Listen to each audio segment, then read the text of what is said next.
हो जाते हैं। लेकिन वो बड़ी बात नहीं है, हम वो नहीं कहना चाह रहे हैं आप लोगों को। अवश्य कुछ लोग ऐसा, मतलब कुछ लोग तो इसमें इतने वर्षों से संस्कार ये लिए हुए हैं, कुछ लोग थोड़ा नए भी हैं, तो कुछ लोग पुराने भी हैं, सभी तरह के लोग हैं। लेकिन हम आपके अंदर उसी संस्कार का सिंचन कर देना चाहते हैं जिस संस्कार के लिए आपका मनुष्य जन्म हुआ है। आप लोगों का जो ये मनुष्य जन्म हुआ है, चाहे वो स्त्री शरीर है चाहे पुरुष शरीर है, वो आप लोगों का ये केवल मकान बनाने के लिए, केवल विवाह करके बच्चे पैदा करने के लिए, केवल धन कमा लेने के लिए नहीं हुआ। अरे मनुष्य से बढ़िया योनि तो भोग भोगने के लिए पशुओं की है। आप लोग जहाँ तहाँ टॉयलेट नहीं कर सकते वो कर डालते हैं, कोई रोकता है क्या उनको? ट्रैफिक में उनका कोई चालान नहीं है, उसके मालिक का चालान है, जिसका वो है उसके मालिक का है, उसका कोई चालान नहीं है। अभी तो बीच में कुछ ऐसा नियम भी लाए थे, पता नहीं आया कि नहीं आया, लेकिन पहले तो चालान था नहीं। टॉयलेट जाना है, पेशाब जाना है, कर देता है। तो यदि भोग ही की बात करो आप, तो भोग तो पशुओं के पास अधिक है, लेकिन भोग के लिए हमारा जन्म तो नहीं है ना। आप सबके अनुभव की बात है, जब आपके पास कोई वस्तु नहीं होती तब तक आपको उसकी बड़ी चाह होती है, और मन का स्वभाव है जैसे ही वो वस्तु मिली, महीना 2 महीना 3 महीना 4 महीना या किसी किसी को 6 महीना बोर हो गए, फिर कहाँ उसकी वो रहती है कदर। एक हास्य विनोद की बात, जवान बच्चे भी बैठे हैं,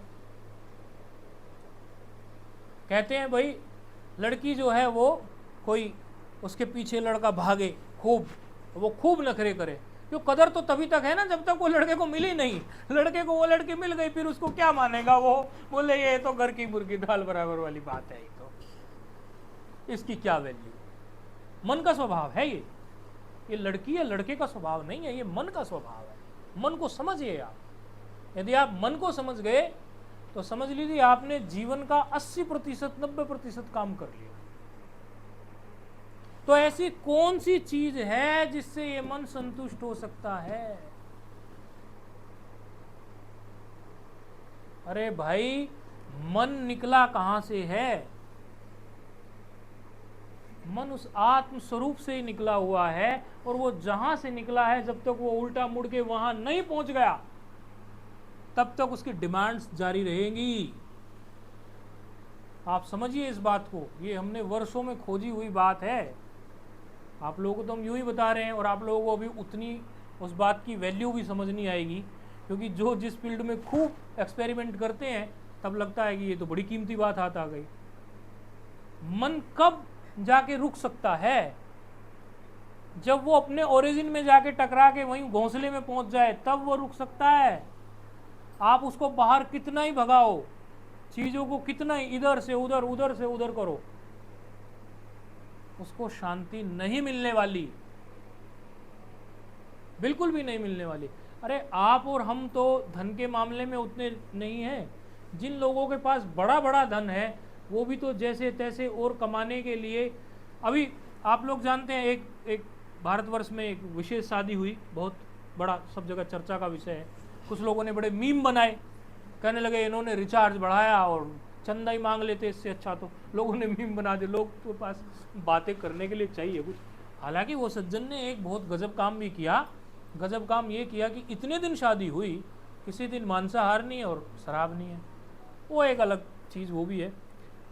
लेकिन आप ये समझिए, रिचार्ज बढ़ा रहे हैं या कुछ और कर रहे हैं, तो उन लोगों को भी तो ये लग रहा है कि अभी भी हमारे पास धन की और कमी होगी या और धन आए, तभी तो बढ़ा रहे हैं।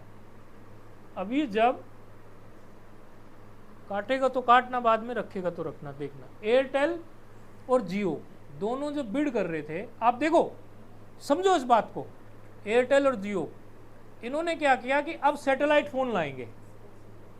सैटेलाइट फ़ोन पहले से भी हैं, लेकिन अब थोड़ा और बढ़ाएंगे, ऐसा इन्होंने सोचा, तो और बढ़ा देंगे। तो दोनों लोग जो है बिड करने लगे, क्योंकि सैटेलाइट के लिए इंडियन गवर्नमेंट से सारे वो डलेगा तब स्पेक्ट्रम का और बाकी चीज़ों का जो भी टेक्नोलॉजी है, अब तो मुझे याद भी नहीं है वो टेक्नोलॉजी, हालांकि वो नेटवर्किंग सब्जेक्ट हमने पढ़ा हुआ है, लेकिन अब याद नहीं है, वो प्रैक्टिस नहीं है। तो वो जो टेक्नोलॉजी यूज करेंगे उन फोन्स के लिए, अब देखो ये गजब की बात हमने पढ़ी, तो कहना ये था कि सैटेलाइट फ़ोन से क्या होगा कि हमारी जो कॉस्ट है वो कम हो जाएगी रिचार्ज की या और चीज़ों की, यदि आगे हम सैटेलाइट फ़ोन लॉन्च करेंगे तो कुछ ऑल्टरनेटिव देने की कोशिश कर रहे थे। एयरटेल के जो मित्तल है शायद उसका, कौन है एयरटेल का, उसने बोला कि आप जो ये बिडिंग कर रहे हो गवर्नमेंट से, ये इतनी महंगी कर रहे हो, इतना महंगा सब कर दे रहे हो, इससे तो क्या होगा कि आगे अब जब सर्विसेज दोगे वो महंगी हो जाएंगी।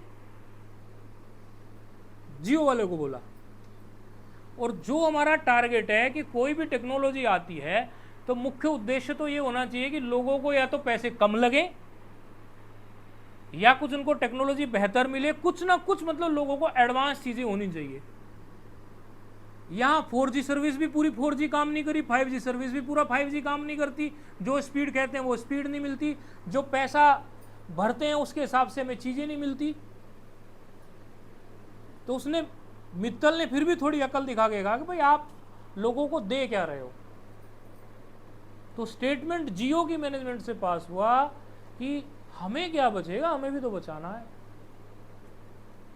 तो अब आप समझिए, जो लोग इतना पैसा खर्च कर सकते हैं, जिनके पास पैसे की कोई नहीं है गणना, इतना पैसा है, वो लोगों को भी तो देखो, उनका मन भी संतुष्ट हो गया क्या।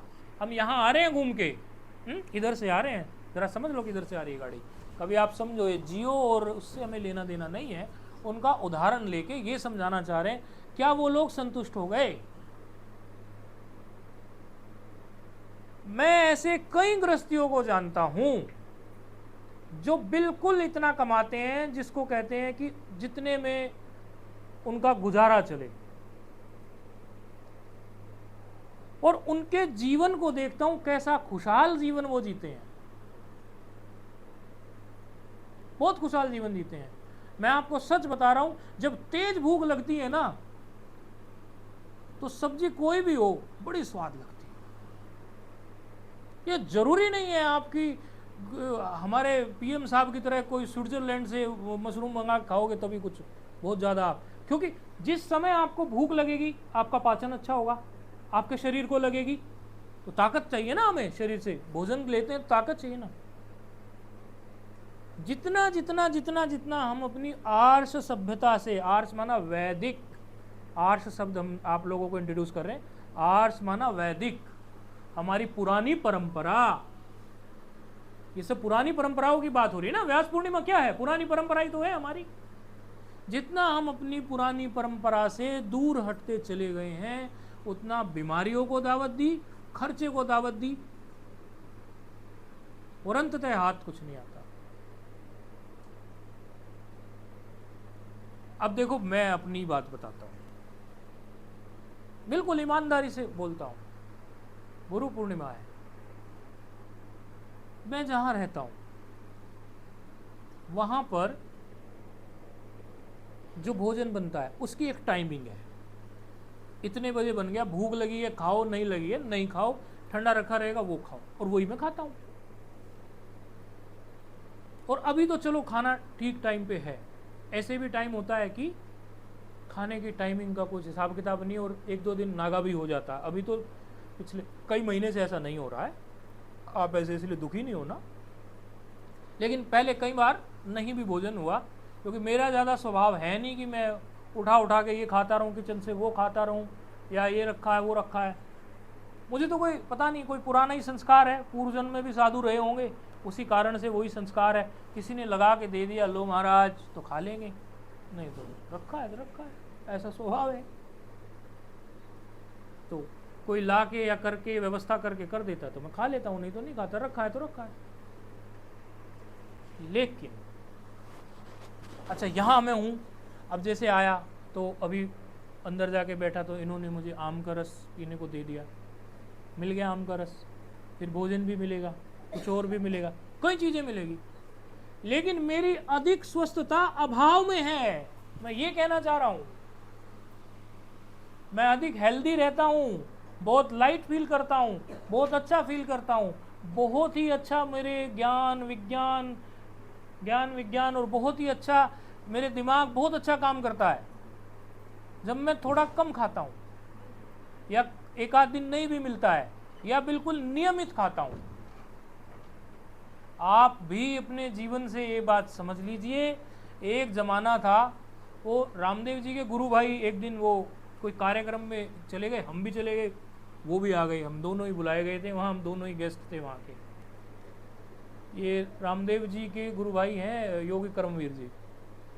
रामदेव जी की तरह बहुत प्रसिद्ध नहीं है, लेकिन प्रोडक्ट उनके भी हैं और अच्छी पर्सनैलिटी है। अभी तो 75 साल के हो गए हैं, वो बड़ा अच्छा काम कर रहे हैं, बहुत अच्छा, बड़ा आश्रम है। एक दो को तो मैंने दिखाया भी था अभी, वो उधर पड़ता है, वो आपका कहाँ थी वो जगह, वो गंग नहर के किनारे, वो बड़ा आश्रम उनका है और प्रोडक्ट उनके अच्छे अच्छे हैं। वो कहते हैं कि मेरा च्यवनप्राश राजनाथ ने खाया तो आज उसके बाद राजनाथ ने किसी का च्यवनप्राश ही नहीं खाया। राजनाथ जो है अपने मंत्री, मतलब इतना अच्छा काम वो भी करते हैं। तो वो आए, हम भी इधर से चले गए, तो वो कहने लगे कि महाराज ये पहले का जो टाइम था, हम एक बात सुना करते थे बचपन में, हमारी तो उतनी उम्र भी नहीं, उनकी तो 75 साल है, लेकिन वो बातें तो हमने भी सुनी हुई और आपने भी सुनी हुई होगी शायद। वो कहते फलानी जगह पर इतने आदमी भूख से मर गए। बोले अब उल्टा चलता है, ज्यादा खा के लोग मर रहे हैं। बोले सुनने में खबर आती नहीं, भूख से मर गए। मतलब हमारे भी कुछ खास ऐसी सुनने में आती नहीं है, जितना पहले खूब भूख से मर गए। भूख से कहाँ मर रहे हैं, बात ज्यादा खा के मर रहे हैं। तो जितना जितना हम अपनी पुरानी व्यवस्थाओं से, पुरानी चीजों से हट रहे हैं, पुरानी व्यवस्था थी संतोष की व्यवस्था, जितना चाहिए उतना ले लो, उतने से गुजारा कर लो, मन की कोई लिमिट नहीं है। हम आप लोगों को गरीब बना देना नहीं चाहते हैं। आप ऐसा नहीं समझना कि है तो गुरुजी आज हमें गुरु पूर्णिमा पे बात बता रहे हैं कि और मत कमाओ, ज़्यादा मत कमाओ, ऐसा नहीं कहना चाह रहे हैं। आप कमाओ, खूब कमाओ, लेकिन ये मत समझ लेना आपकी कमाने से या बहुत ज़्यादा पैसा हो जाने से आप सुखी हो जाओगे। कुछ समय पहले नाम लेना ठीक नहीं है, कई नाम तो मैंने ऐसे ही ले दिए इसमें, लेकिन क्योंकि पता नहीं होता वो वीडियो कहाँ का कहाँ पहुँचता है। एक गुटखा व्यापारी गुजरात का और हजारों करोड़ का व्यापारी, वो उधर गंगा किनारे आया, तो वो ये कहने लगा, वो 75 साल का है, धन की उसके पास कोई कमी नहीं है। कहता घबराहट रहती है, डिप्रेशन सा रहता है। अब बताओ भाई। और अच्छा मुझे तो ये लगता है ये जो डिप्रेशन की बीमारी है, ये दो प्रकार के लोगों को ज़्यादा होती है। एक तो नंबर 1 पे तो वो है जो खाली रहते हैं, जो खाली रहते हैं, जिसे काम नहीं है, उसे डिप्रेशन जरूर होगा, या ज़्यादा धन आ जाता होगा तब डिप्रेशन हो जाता होगा। ऐसे मुझे कई लोग मिले, वो कहते हैं मैं बड़े डिप्रेशन में हूँ, मैं डिप्रेशन में हूँ। तो मैंने डीपली देखा कि दो कारण उनके मिले। चलो पैसे वाली बात छोड़ दो, एक तो डिप्रेशन का कारण है वो खाली रहते हैं, और दूसरा खाली रहने के साथ ओवर थिंकिंग करते हैं। अरे उठ के चलो, न रहो न निराश करो मन को, कुछ काम करो, कुछ काम करो, जग में रहकर कुछ काम करो। नाम नहीं कह रहा हूं, कुछ काम करो। आप जब लगे रहोगे लगे रहोगे लगे रहोगे, आपको डिप्रेशन हो नहीं सकता। व्यास जी का आज जिक्र है, घूमकर वहीं आ जाता हूं। व्यास जी 18 पुराण रचते हैं। महाभारत को कहा जाता है पंचम वेद, 4 वेद हैं, और ये कहा जाता है कि महाभारत आपका 5वां वेद है।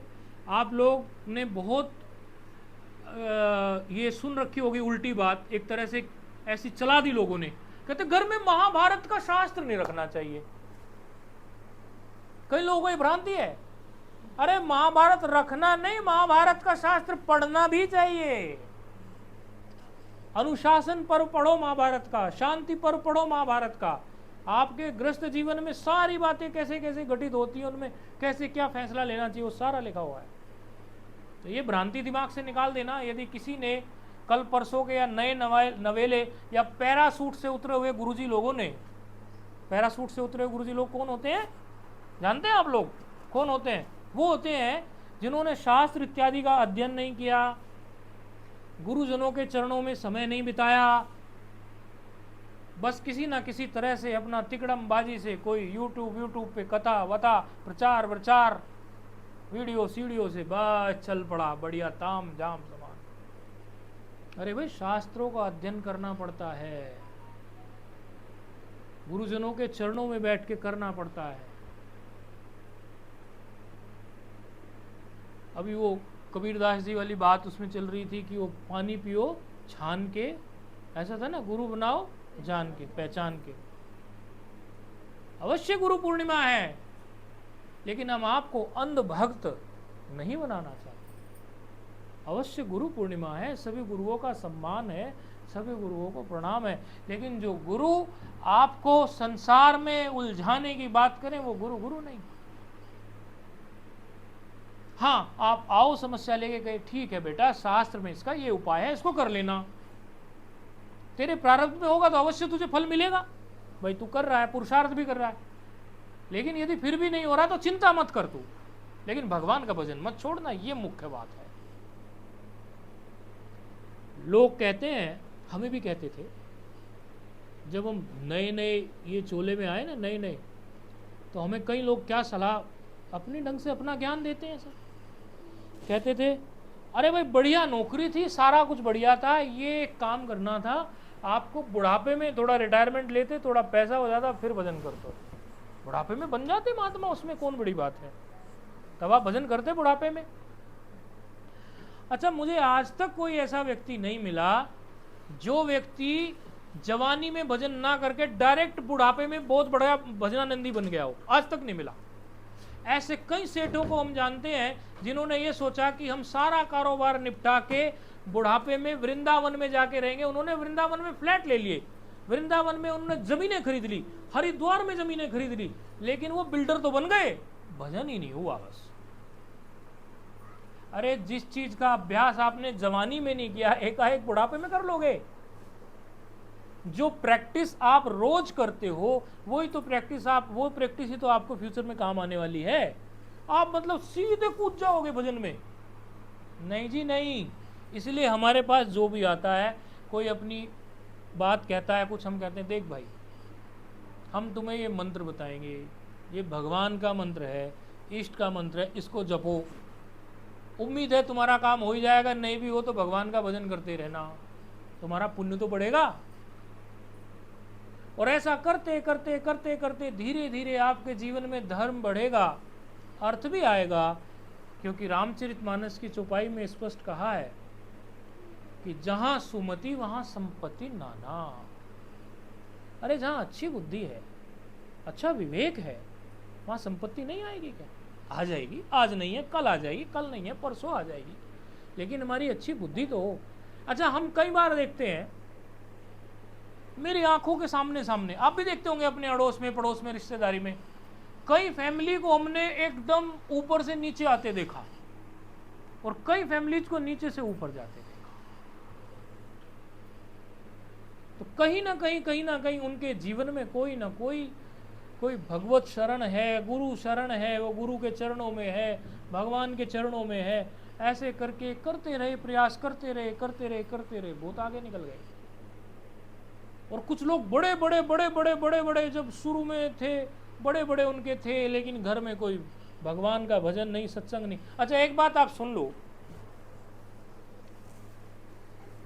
मेरे जीवन की मैं सबसे कीमती चीज आपको बताता हूं, जिसको मैं सबसे कीमती मानता हूं, और यदि यहां बैठे हुए 5 लोगों को, 8 लोगों की भी मेरी ये बात पकड़ में आ गई, समझ में आ गई, तो गुरु पूर्णिमा का दिन सार्थक। और सबको आ जाए, मैं तो ऐसा चाहता हूं। सत्संग से बड़ी चीज इस दुनिया में कोई नहीं है।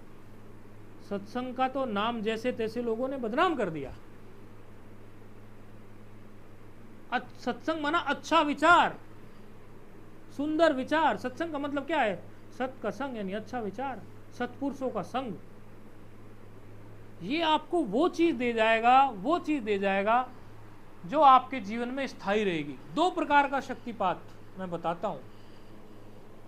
योग मार्ग के जिज्ञासु कहते हैं कि शक्तिपात करते हैं गुरुजी, शक्तिपात करते हैं। हाँ, वो योग मार्ग का शक्तिपात होता है जिसमें आप पर विशेष शक्ति गुरुओं की हो जाती है। कई बार सिर पे हाथ रख देते हैं गुरु, या पास में बैठे हुए पर संप्रेक्षण कर देते हैं शक्ति का, वो एक चीज है वो, ऐसा नहीं कि नहीं है वो भी। लेकिन एक दूसरे प्रकार का शक्तिपात होता है जो आपका अपना बन जाता है। ये तो आपने उधार की चीज ली है, गुरुजी ने शक्ति दी और गुरुजी की शक्ति आपने ली और कुछ दिन आपने उस शक्ति का आनंद लिया, वो शक्ति कभी ना कभी तो खत्म होने वाली है। देखो, जो माल कहीं से मिला है वो कभी ना कभी तो खत्म होगा, बहुत सीधी सी बात है। आप बहुत प्रैक्टिकल बात करो। और जो माल आपने अपना बना लिया, या तो उस शक्ति को भी आपने प्रैक्टिस करके अपना बना लिया तो आपकी वो स्थायी हो जाएगी। लेकिन दूसरे प्रकार का एक शक्तिपात होता है जिसको बोलते हैं वैचारिक शक्तिपात। आपके अंदर विचारों का ऐसा आंदोलन गुरुजन कर दें, ऐसा सत्संग आपको दे दे, ऐसा ज्ञान आपको दे दे कि वो आपका खुद का बन जाए। अब जब भी कठिन परिस्थिति आए आप उसको याद करो।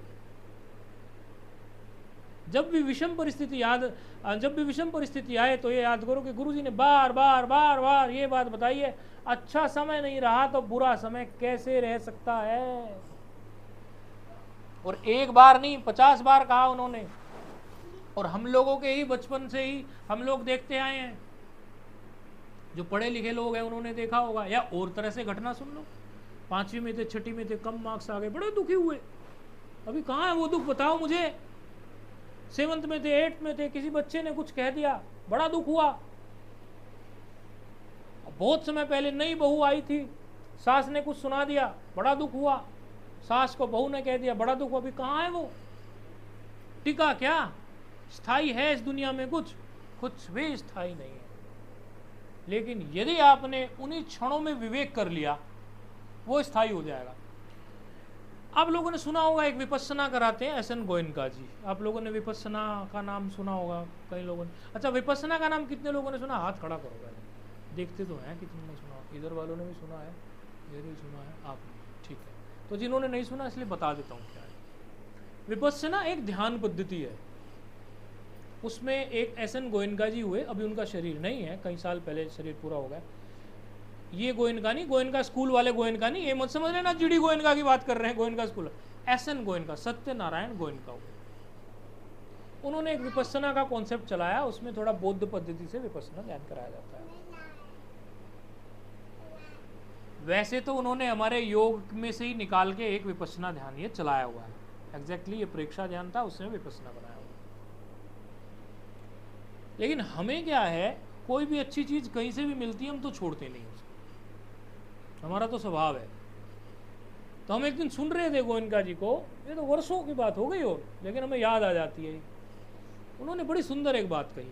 उन्होंने कहा, देखो भाई, ये जो संस्कार होते हैं, अब इसको हम अपने तरीके से एक्सप्लेन करेंगे ताकि आपको समझ में आ जाए। वो तो थोड़ा अपने तरीके से बोलते हैं। आप ही बताओ, आप लोग, यदि आपको कोई गाली देता है, आपको गुस्सा आता है कि नहीं आता है?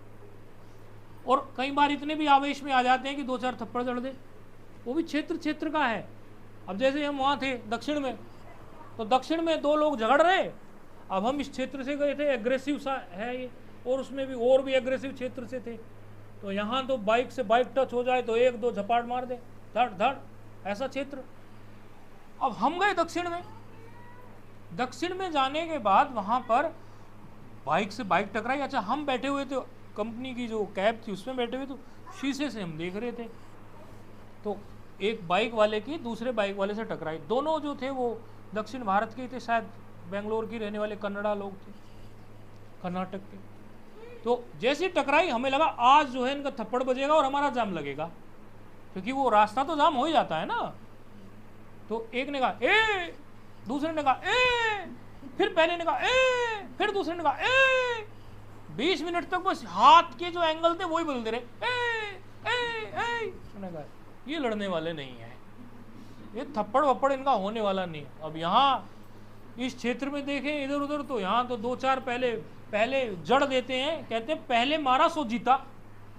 यहाँ तो ऐसा बोलते पहले मारा सो जीता, भाई हमने मार दिया पहले। ऐसे। तो आप लोग ये समझिए कि भाई गुस्सा आ जाता है हमें, किसी ने हमें गाली दी है, हमारे साथ कोई दुर्व्यवहार किया, तो हमारी जो रिएक्शन है वो ये होती है कि हम या तो उसको डांट दें, या तो ज़्यादा एग्रेसिव लोग हैं तो थप्पड़ मार दें। कुल मिला के हम उसको हर्ट करना चाहते हैं, मतलब उसका बदला लेना चाहते हैं, उसने हमसे कुछ किया मतलब।